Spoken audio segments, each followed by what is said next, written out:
Great, we're live. Hi, everyone. Welcome to today's Product School Talk.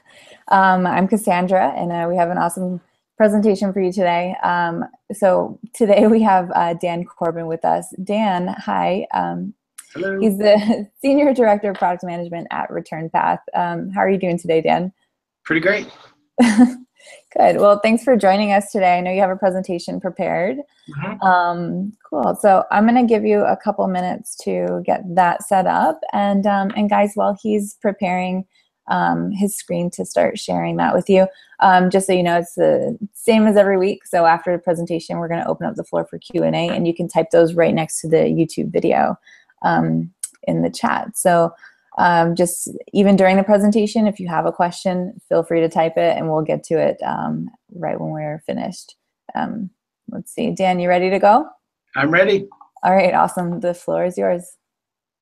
So today we're going to be talking about 15 ways that product managers can improve their tech skills.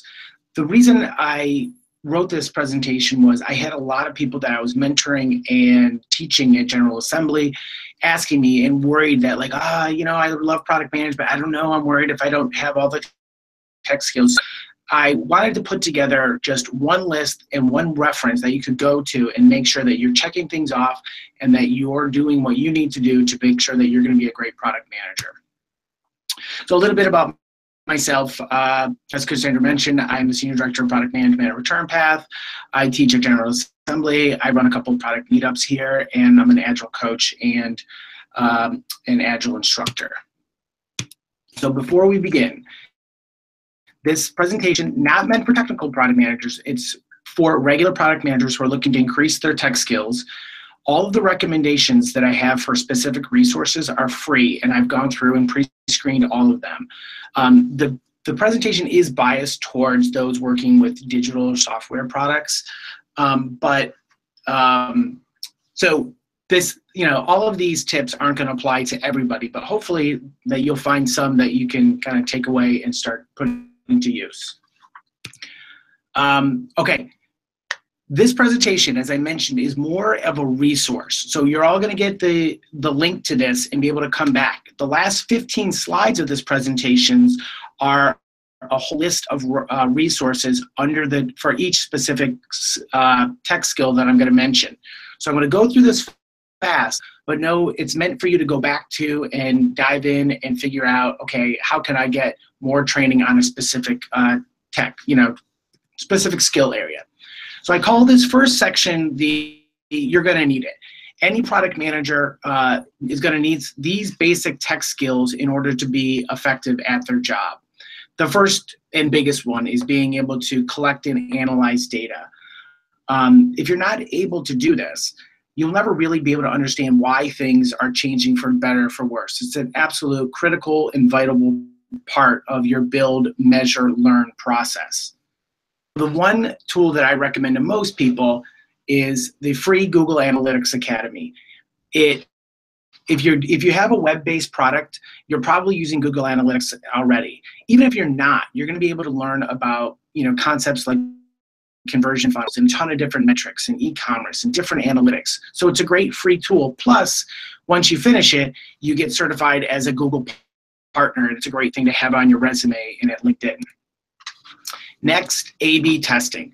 Again, a critical part of build, measure, learn. You want to be able to run experiments and figure out, you know, test your assumptions and figure out what makes your product consistently better. So if you haven't done a lot of A/B testing, this course from Udacity is pretty fantastic. It'll give you all the basics, and it's by Google. They have mastered A/B testing. Great instructors. Again, a free class that gives you everything you need to know to get started on A/B testing. Next up, spreadsheets. This is obviously a core piece of being a product manager. You're always dealing with data. You're analyzing it. You're looking at it in different ways, and you need to convey what the data tells you. So being able to sort, filter, you know, show graphs and charts is really important. I personally prefer Google Sheets over Google Excel, so this is why I recommend this course. It's super easy to use, and it gives you all of those things I just mentioned, how to create formulas and build charts, graphs, manipulate data, all the good stuff. Finally, the last in the you're not going to need it section is prototyping. Prototyping is all about reducing business risk. It helps you, figure out if you're solving real problems in an effective way. It allows you to communicate and kind of share your designs before you have to expend a ton of engineering resources, i.e. money on building a solution. So Udacity, again, Google does a great job at rapid prototyping. You learn all about how to incorporate prototyping into your design process by taking this course here. Now, there are a lot of prototyping tools out there. This one in particular uses the InVision app, and if you've built mobile apps, you may have used it. The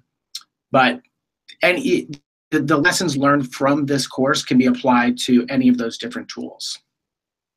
Next up, how to talk to engineers. We all know this can be very difficult. But as a product manager, you need to be able to lead the engineering team, get them aligned, build a rapport, and so that there's really great understanding between what you're trying to deliver as a product manager and what they're trying to build as the architects of these, of the products. The first thing you need to do is speak the language, expand your vocabulary, understand the different tech terms and technologies and things that they are talking about, like in the meetings, at lunch, just in general. It's a fast way to show your technical aptitude if you can kind of keep up the conversation. So techterms.com is a really great tool for that. You can just bring this up in a browser and be able to look things up if you hear things that are mentioned and you're not sure what it is and you don't want to slow it down or constantly feel like, wait, what are you guys talking about? And asking questions, you can refer to tech terms. They have a term of the day. They have a quiz of the day. So it's a really great resource. Next up, databases. You have to know what databases are, why you use them, how they interact with the applications. And not only that, there's just so many databases out there now. So you're talking SQL, MySQL, Redis, MongoDB, Memcache, all of those. And I see people get a little panicky about this because they're like, oh, I don't know databases, and they think they're going to go off and take some database, how to be a SQL Server admin, and you don't need to do that. My advice is to learn general things about databases and then only dive deep into a particular one once you know that your team is going to be using it. So if you go out and learn a bunch of stuff about MySQL, but then your team ends up using MongoDB, you've really kind of wasted a lot of energy. So this article will give you the pros and cons and an overview of the 8 most popular databases. You'll figure out the use cases for each, why you would use one over another, and kind of a little bit of the history behind them. Great overview. This is all you need to know about databases. Do a deeper dive once your team starts working in it. All right, almost halfway there. Coding. I have a lot of people think like, well, I think I'm going to take this Python or Ruby class because to be a product manager, I need to be technical. You're not writing code. You shouldn't be. This is why we have the engineers and the engineering team.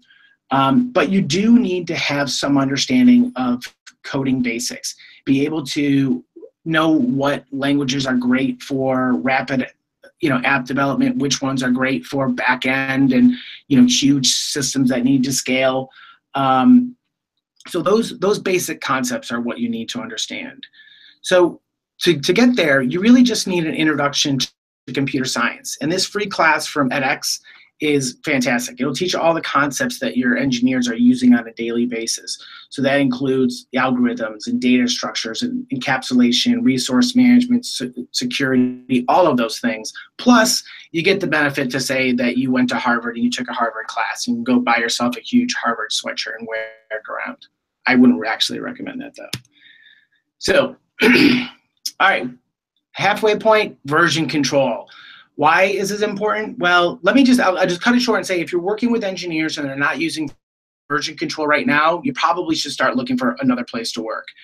version control is absolutely critical to being able to develop software fast, have continuous deployment, and know that your code is secure and that you can get things fastly reviewed, deployed, all of those things. So the most popular repository system is GitHub, which is based on Git. Git is a distributed version control system, and GitHub is kind of like the web-based version of it. So understanding Git is really important. How it's used, how engineers will do pull requests, merge things in, create branches, all of those things. Great overview for you to understand what is version control and why is it important. Next up, look to the future. This is an area where as a product manager, knowing about new and emerging technologies will help you think of new and even better solutions than you thought possible. Plus, it's really good for your career because you can get into new areas of product management early, and it can really help your overall career arc. So taking a look at those. First, the basic one, you got to know about different tech stacks. Going and being able to understand the vocabulary is great, but you really need to understand how do the databases interact with the web servers that interact with your AWS systems that interact with APIs and third party. You need to understand what is the tech stack, what's in it. And once you kind of start having that understanding, you can be a little bit more skeptical and ask the right questions of your engineers. This article is a nice overview. It's got really pretty graphics, and it'll give you a visualization along with some details of what tech stack are and what decisions go into choosing the right one. Cloud computing. So 60%, maybe even more now, of software development is done on cloud platforms. So that includes, AWS, Microsoft Cloud Service, Microsoft Azure, all of those.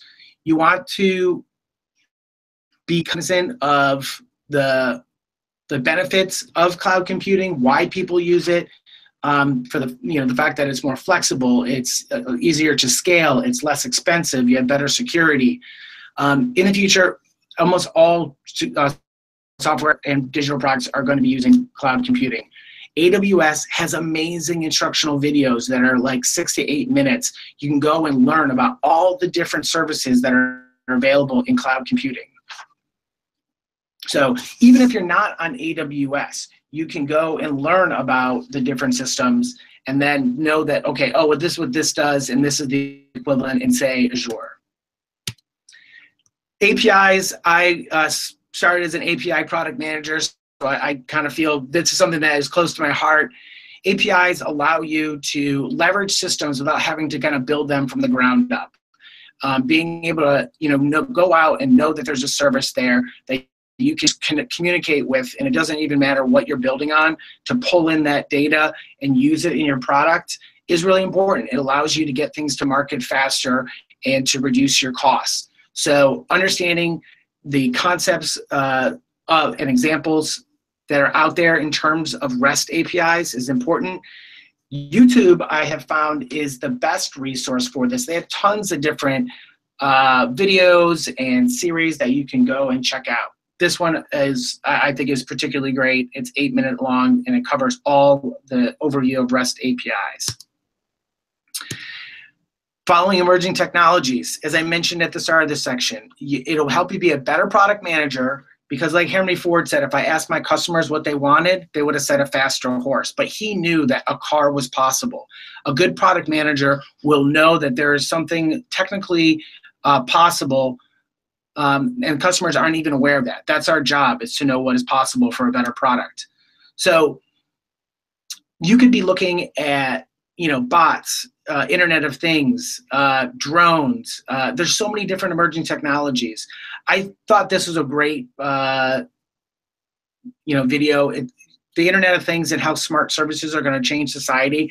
This is a good starting point.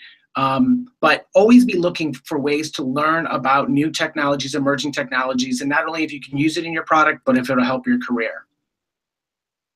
The next section, this is where you kind of start to get your hands dirty and dive in and start getting a little technical yourself. So SQL, you know, this is something where if you can get read access to your database, you can go in and be able to pull out the information that you need and not have to rely upon the engineers to write a query. Plus, even if you're not pulling reports, if you can read a SQL query, you can understand the context and the relationship of data and what's being pulled, and that, again, will help you show your technical aptitude and bring you into the conversations with your engineers even more. Code Academy has a great SQL introduction class. I teach this to all my students at General Assembly. There's lots of SQL courses out there. And since SQL works on a lot of different databases, it's a great thing to learn just, you know, the basics of. Testing is so important, and not enough engineers do it. You have unit tests, integration tests, deployment tests, you know, recursion tests, load testing. Product managers need to know what all these different types of tests are, why they're important, and why they are going to reduce tech debt in the future and make for a stable, successful product. Do not just leave it up to the engineers to decide everything about testing. You can demand certain levels of testing because you want a certain level of quality. This tutorial is amazing. There is so much information in there and all these different real-life testing scenarios. You won't get through all of them, but you can go through and learn the lessons of, you know, the type of testing that you think you might need at your company. A great resource. The last one, logging, monitoring, and alerting. You don't want to find out that something is wrong with your product by having your customers tell you. You want to be logging certain information about that. You want monitoring on that logging, and you want alerting before things go wrong. So if something is heading down a bad path, alert your engineers, get it fixed before it breaks in production or causes bad user experience for your users. This this is the one thing that you would have to pay for if you bought the entire book, but you can read the first chapter for free. And it does a great job of explaining the difference between logging, monitoring, and alerting, and how you use them and why they're important. If you read that first chapter and you really love it and you want to become, you know, an expert on testing and use that to become a better product manager, I would say go ahead and just expense that book to your boss or pay for it yourself. It'll be worth it. So the rest of the slides in this are just resources. So I have online schools, analyzing data, and each of the different tech sections I just covered has its own resource. We'll make this available to you. It's going to be an evolving slide deck, so I'll continue to add to this as I have new things to share. That's it. Awesome, thank you, Dan. That was a ton of great information and resources. And just guys, as you mentioned too, we'll be sharing the slide deck shortly after this so that you can have access to those links. Now the floor is open for questions, so feel free to drop them in. I know we have one that came up a couple times, so Dan, if you could please explain a little bit more on how to talk to engineers and developers as a product manager. Sure. So I've talked to a lot of people that, when I gave this presentation at Product Camp recently, I asked how many people, engineers, just kind of look at them with just hatred in their eyes and loathing. There's often a lot of conflict between product managers and engineers, and you want a healthy level of conflict, but you need to be able to collaborate really well. So I do think it starts with being empathetic towards the engineers. And even outside of the tech skills, I would say like minimizing things like minimizing context switching, minimizing meetings, running effective meetings, never running over on time. All of those things are what engineers really appreciate. Don't tell them how to do their job. Just tell them what you want it to do and let them figure it out. Right. Appreciate their expertise. Get them to have input into the product side of things. Get their input. Doesn't mean they get to make decisions on the product, but they should inform it, and that'll help you get aligned with them. So all the things I went over are good about and will help you build a rapport with your engineers if you can kind of speak to them. You want to be able to have their respect, because if you're going to lead them, they don't want you to think, oh, this person doesn't get it at all. Right. So you have to show that you're working hard to learn. And I think that that'll go a long way to earning their respect. But the other things, limit context switching, limit meetings, and be clear about what you're building. Okay. Okay, great. Thank you. Now our next question came in from Robert. Here, can you talk about the difference between a technical product manager and product manager? So I would say the difference is typically in experience, a technical product manager is probably coming from an engineering background and has done a lot of hands-on stuff. So I was a technical product manager. I had been an app developer for a dozen years before I got into management, product management. So I can actually go in and read code, and oftentimes those technical product managers are maybe working on back-end internal systems that are not customer facing. And in order to do that, and in order to be able to lead engineering teams, you have to be able to get further down into the nitty-gritty and be informed enough on the different systems that you're building upon and what languages are being used. So I do think it is difficult for someone who hasn't done technical, who hasn't served in a technical capacity to be a tech manager.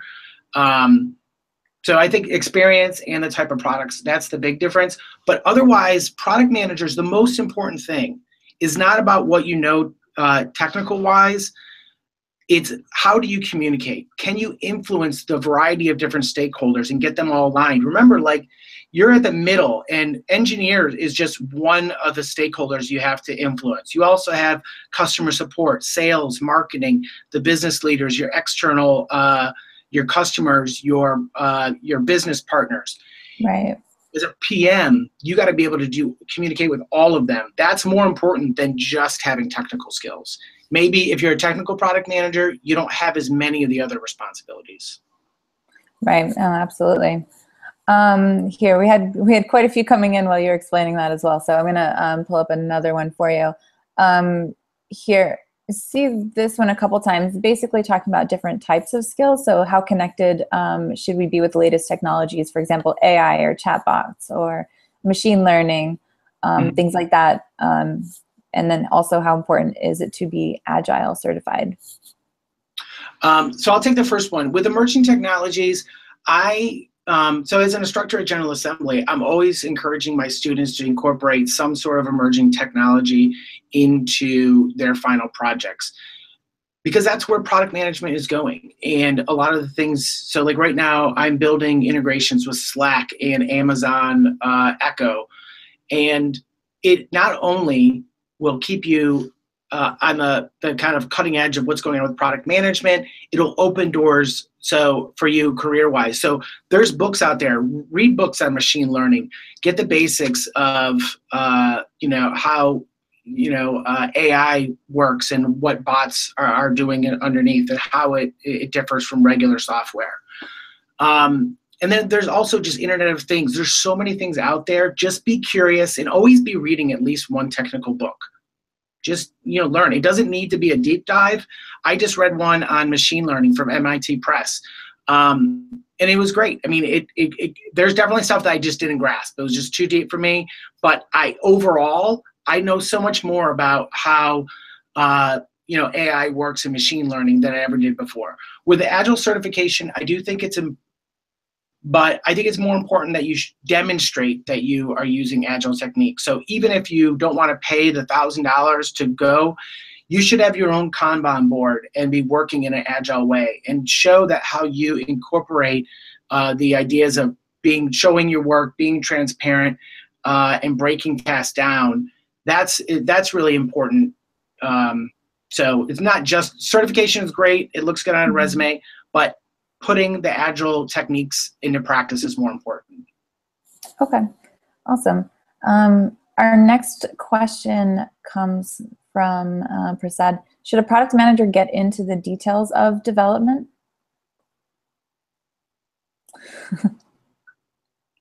No, I mean, what I do, I don't tell the developers, even though I could say, hey, listen, we're going to do React with this, and I'd love to try using Ruby Motion for this. I don't, because I just tell them, it's a conversation that we have. And I found that the more details that you put in your user stories, you're almost spoon feeding the engineers. I just think that they'll come to expect, you're almost just writing requirements. Give a vision of what you want the feature to do, and then empower your engineers to build it the way that they see best. Use their expertise, and this is a way that you'll get more respect from them, because you're going to be like, I don't know, you could do this or that, you tell me. And if you're not sure, you can poke at it and ask questions and dig deep and be skeptical, and they should be able to kind of give you some data and some, instances, some examples why they chose a particular technical direction. Okay, great. And adding on to that, how would you get an accurate level of estimates from your engineers? You start somewhere, and then you just start. You just have to record your estimate. So, if you use, I highly recommend story points as opposed to trying to estimate hours. That's like you and I standing next to each other and saying, well, how many inches tall is Dan and how many inches tall is Cassandra? It's really hard to get that granular. If you just say who's taller, it's going to be Cassandra. I'm only 4'3". So that's why story points are better. You just want to kind of group things. You don't want your estimates, they don't need to be super precise. But as you go through, and if you go back and you do a retrospective and you check to see, like, okay, how close were we on our estimates? You'll refine it as you go. And then as new work comes in, you'll be like, oh, that's just like what we did before, and that was an 8-point card. Or this one, oh, that actually isn't that complex. It's like this, which is only 2 points. So it's just do the estimates, check to see how close you were, and refine it as you go. Okay, awesome. We have time for 1 or 2 more questions. So this one is from Nathan. As a product manager, how much technical depth is needed in your user stories and specs? So again, it goes back to, I don't really talk about things on a technical level. I talk things about on a functional level and a user experience level. So not very. I really don't. And I tend to err on the side of having a succinct user story and have that conversation be ongoing, as opposed to try to get all the details there up front. And then they actually start to worry, like, oh, wait, they get too into the details. Just let them run with it. Give them the basics of what the functionality is. You can list out fields. Maybe you don't need to put in every single type of validation for each field, because they're smart enough to figure that out.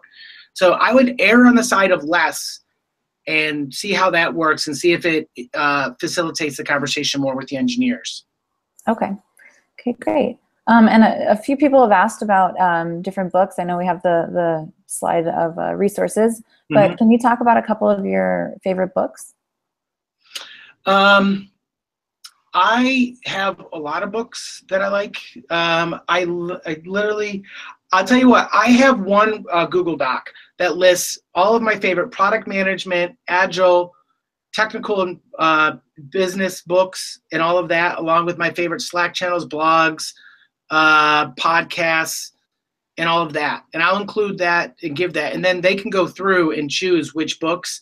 But if you're going to read any book as a product manager, you need to start off by reading Inspired by Marty Kagan. If you haven't read that, start there.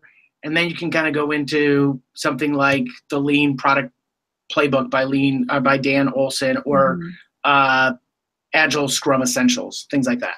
Okay. Awesome. Well, thanks again for the presentation. Before we go, can you share your advice for aspiring product managers? Show your work hard, and even if you're not a product manager, if you show that you have the skills of product managers, you can build out personas and market analysis and SWOT analysis and a lean canvas or an opportunity canvas for a fictional product. You can show how your mind works as a product manager without actually having to be one. So I would just do it and show your work. Awesome. Thanks again, Dan. We appreciate your time today. And thanks again, everyone, for joining us. As you guys know, we're Product School. You can get more information on us at productschool.com. And we also recently released the product book that you can find on Amazon. Thanks again, and have a great day, guys. Bye.